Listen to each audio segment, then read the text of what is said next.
की वोटिंग से ठीक एक दिन पहले अयोध्या में रामनवमी की धूम से कई लोगों के पेट में दर्द भी होने लगा।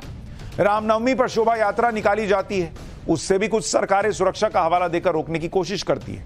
बंगाल में ऐसा ही कुछ देखने को मिला। बंगाल के हावड़ा में हर साल रामनवमी पर शोभा यात्रा निकलती है। इस बार पुलिस ने शोभा यात्रा निकालने की इजाजत नहीं दी। इस पर हिंदू संगठनों ने हाईकोर्ट में याचिका लगाई। हाईकोर्ट ने शोभा यात्रा निकालने की अनुमति दे दी। हाईकोर्ट ने कहा कि शोभा यात्रा में 200 से ज्यादा लोग ना हो। हाईकोर्ट ने कहा कि अगर सरकार 200 लोगों को भी नहीं संभाल सकती तो क्या ही कहा जाए। अगर सरकार के पास पर्याप्त पुलिस नहीं है तो केंद्रीय बलों से मदद ले सकते हैं। यानी हाईकोर्ट के कहने पर शोभा यात्रा निकलने के दिन आ गए। इसी मुद्दे पर आज बंगाल में चुनावी रैली के दौरान पीएम मोदी ने ममता सरकार को आड़े हाथ लिया। पीएम मोदी ने कहा कि ममता सरकार ने रामनवमी का उत्सव रोकने की पूरी कोशिश की, लेकिन आखिर में सत्य की जीत हुई। बंगाल में पूरी श्रद्धा के साथ शोभा यात्रा निकलेगी। सुनिए पीएम मोदी को, फिर बताऊंगा कि लोकसभा चुनाव पर राम मंदिर का कितना असर पड़ेगा। पहली रामनवमी है जब अयोध्या में भव्य राम मंदिर में राम लला विराजमान हो चुके हैं। मुझे पता है टीएमसी ने हमेशा की तरह यहां रामनवमी उत्सव को रोकने की पूरी कोशिश की, सारे षड्यंत्र किए, लेकिन जीत सत्य की ही होती है। इसलिए कोर्ट से अनुमति मिल गई है और कल पूरी श्रद्धा और भक्ति के साथ रामनवमी की शोभा यात्राएं निकलेगी। मैं आपको और बंगाल के मेरे सभी भाइयों बहनों को इस अवसर पर बधाई देता हूं। आपको यह भी याद होगा कि किस तरह से राजनीतिक दलों ने राम मंदिर प्राण प्रतिष्ठा कार्यक्रम से दूरी बनाई थी। प्राण प्रतिष्ठा के कार्यक्रम को बीजेपी का कार्यक्रम बताया गया था। अगर चुनाव में राम मंदिर मुद्दे के असर की बात करें तो सीएसडीएस के मुताबिक उत्तर और पश्चिम भारत के 51% लोगों को लगता है कि राम मंदिर से हिंदू एकजुट होंगे। दक्षिण भारत के 43% और पूर्वी भारत के 45% लोगों को भी यही लगता है कि राम मंदिर हिंदुओं को एकजुट कर रहा है। यानी राम मंदिर बनने और मंदिर में रामलला के विराजमान होने से हिंदू एकजुट हुए हैं और हिंदू पहचान से लोग गर्व का अनुभव कर रहे हैं। यानी राम मंदिर मुद्दा है इस चुनाव में। और पहले वोटिंग से पहले 2 दिन पहले रामनवमी और रामलला के लिए जो तैयारियां हो रही हैं वो हर वोटर के मन में जगह तो बनाएगी। बीजेपी की नई लिस्ट आई है जिसमें 7 सीटों पर उम्मीदवारों के नाम का ऐलान किया गया है। इन 7 सीटों में यूपी की 2 सीटें हैं और इन दोनों सीटों पर बीजेपी ने इस बार कैंडिडेट बदल दिए। ये 2 सीटें हैं देवरिया और फिरोजाबाद। देवरिया में बीजेपी ने शशांक मणि त्रिपाठी को टिकट दिया है। मौजूदा सांसद रमापति राम त्रिपाठी का टिकट काट दिया गया है। 2019 के चुनाव में देवरिया में बीजेपी करीब 2.5 लाख वोट से जीती थी। फिरोजाबाद सीट पर बीजेपी ने ठाकुर विश्वदीप सिंह को टिकट दिया है और मौजूदा सांसद चंद्रसेन जादौन का टिकट कटा है। 2019 में फिरोजाबाद में बीजेपी करीब 29,000 वोट से जीती थी। यानी दोनों बड़े अंतर से जीतने वाली सीटों पर कैंडिडेट बदल दिए गए। इसमें फिरोजाबाद की सीट इसलिए अहम है क्योंकि यहां से अखिलेश यादव के परिवार के अक्षय यादव चुनाव लड़ रहे हैं, जो राम गोपाल यादव के बेटे हैं। अब फिरोजाबाद सीट पर समाजवादी पार्टी से अक्षय यादव और बीजेपी से ठाकुर विश्वदीप सिंह के बीच मुकाबला होगा। पिछली बार फिरोजाबाद में अक्षय यादव अपने चाचा शिवपाल यादव की वजह से हार गए थे, क्योंकि तब शिवपाल अपनी अलग पार्टी बनाकर फिरोजाबाद से उतर गए थे।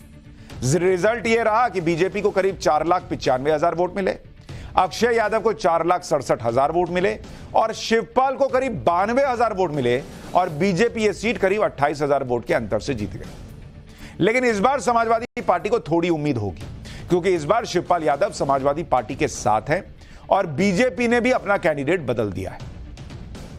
फिरोजाबाद तो मुलायम परिवार का गढ़ रहा है। वहां से अखिलेश यादव, डिंपल यादव चुनाव लड़ चुके हैं। लेकिन मुलायम परिवार का सबसे बड़ा गढ़ तो मैनपुरी है, जहां से 1996 से अब तक मुलायम परिवार ही चुनाव लड़ता रहा है और जीतता रहा है, फिर चाहे किसी की लहर रही हो।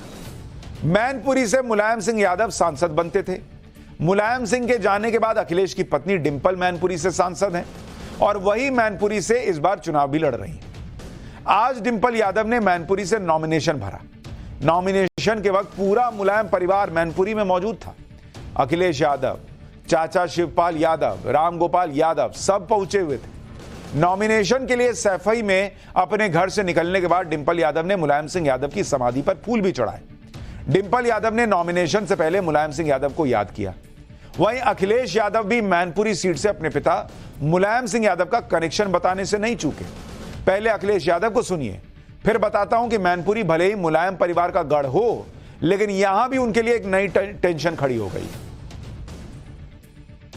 नेताजी के ना रहने पे भी नेताजी को याद कर करके एक एक वोट डाल करके 3 लाख के लगभग पार्टी को जिताने का काम किया था।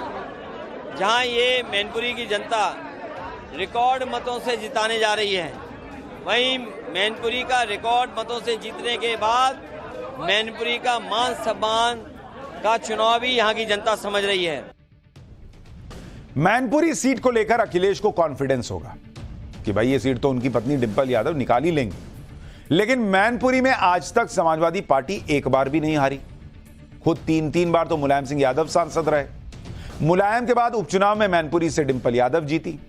उपचुनाव में डिंपल की जीत का अंतर 2,88,000 वोट भी रहा।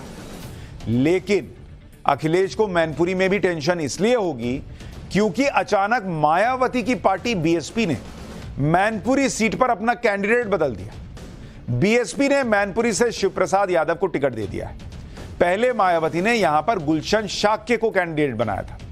यादव कैंडिडेट उतारने से अखिलेश और डिंपल के साथ मायावती ने खेल कर दिया है, यह चर्चा बढ़ गई है। मैनपुरी में मायावती ने यादव कैंडिडेट उतारकर कैसे अखिलेश की परेशानी बढ़ा दी है, आपको मैनपुरी के जातिगत समीकरण से समझ में आएगा। जिस मैनपुरी सीट की हम बात कर रहे हैं, वहां पर मैनपुरी इस सीट पर गणित क्या है? यहां पर यादव वोटर जो है वो करीब 3.5 लाख है। 3.5 लाख, 3.5 लाख यादव वोटर है मैनपुरी के अंदर, और ठाकुर वोटर जो है वो करीब 1.5 लाख, 1.5 लाख। शाक्य वोटर है 1,60,000, 1.6 लाख। जाटव जो हैं वो 1,40,000, और ब्राह्मण जो हैं वो हैं 1,20,000। और अगर आप देखेंगे लोधी और मुस्लिम,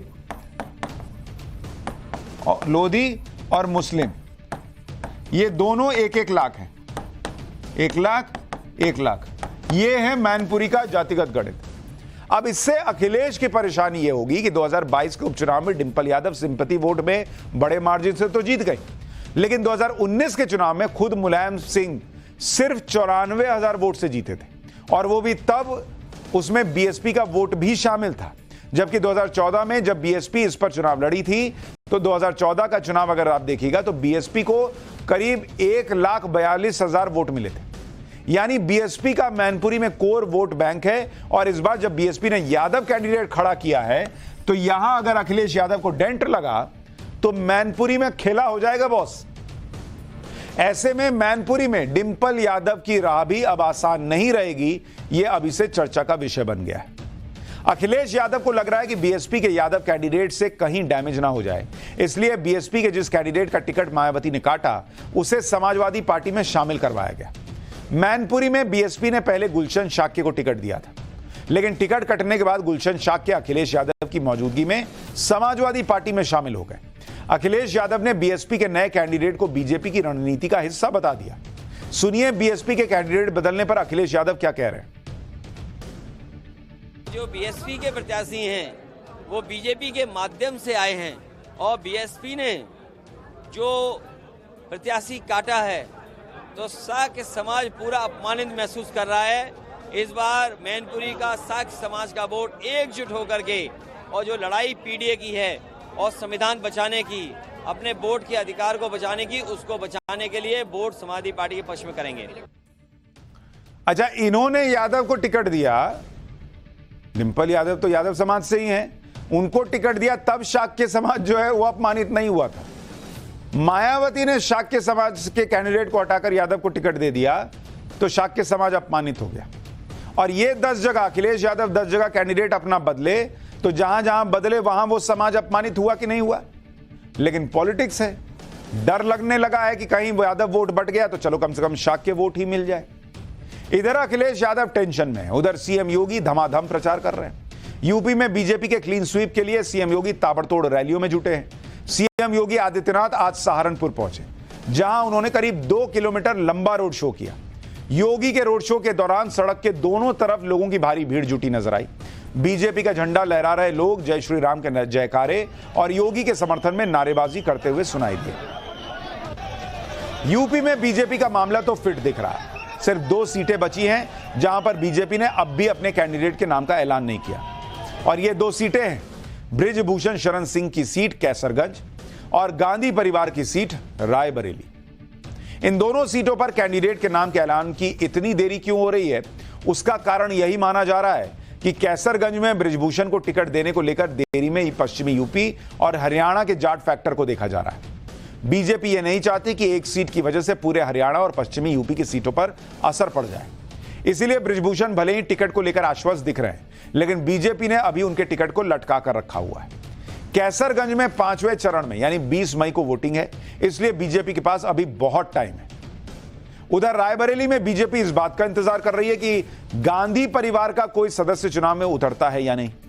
सोनिया गांधी के बाद अब यह कहा जा रहा है कि प्रियंका वाड्रा रायबरेली से लड़ सकती हैं, लेकिन अभी तक कांग्रेस ने रायबरेली की सीट को होल्ड करके रखा है। माना जा रहा है कि कांग्रेस राहुल गांधी की सीट वायनाड में वोटिंग का इंतजार कर रही है। एक बार वायनाड में वोटिंग हो जाए तो फिर रायबरेली अमेठी दोनों सीट पर कैंडिडेट के नाम का ऐलान हो सकता है। वायनाड में दूसरे चरण में 26 अप्रैल को वोटिंग है, जबकि रायबरेली और अमेठी में 20 मई को 5वें चरण में वोट पड़ने। रायबरेली और अमेठी के बारे में कहा यही जा रहा है कि रायबरेली से प्रियंका और हो सकता है कि अमेठी से राहुल गांधी चुनाव लड़े। लेकिन अमेठी से टिकट की दावेदारी तो रॉबर्ट वाड्रा भी कर रहे हैं। रॉबर्ट वाड्रा इस वक्त फुल एक्टिव हैं और कह रहे हैं कि कहीं से भी उन्हें चुनाव बस लड़वा दो, अमेठी से लड़ा दो, मुरादाबाद से लड़ा दो, हरियाणा से लड़ा दो। एक बार रॉबर्ट वाड्रा को सुनिए।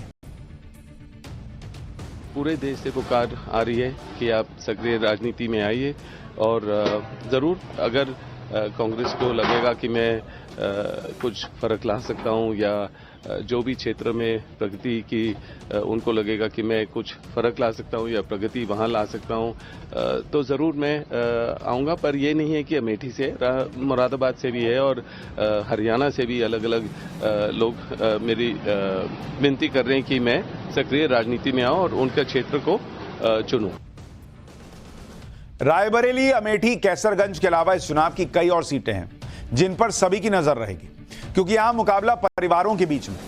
जैसे महाराष्ट्र की बारामती सीट, यहां से शरद पवार की बेटी और बहू आमने सामने है। शरद पवार की पार्टी से सुप्रिया सुले और अजीत पवार की पार्टी से अजीत पवार की पत्नी सुनेत्रा पवार चुनाव लड़ रही हैं, यानी आमने सामने की लड़ाई है। इसी तरह से पश्चिम बंगाल की बिष्णुपुर सीट, यहां से बीजेपी से सिटिंग सांसद सौमित्र खान चुनाव लड़ रहे हैं और टीएमसी ने सौमित्र खान के सामने सुजाता मंडल को चुनाव में उतारा है। सौमित्र खान और सुजाता मंडल पति पत्नी थे, बाद में उनका तलाक हो गया, तो यानी एक्स हस्बैंड और एक्स वाइफ यहां आमने सामने चुनाव लड़ रहे हैं। इसी तरह से हरियाणा की हिसार सीट है, जहां पर चौटाला परिवार के ससुर और बहू के बीच मुकाबला है। बीजेपी ने रणजीत चौटाला को चुनाव में उतारा है और जेजेपी ने अजय चौटाला की पत्नी नैना चौटाला को चुनाव में उतार दिया।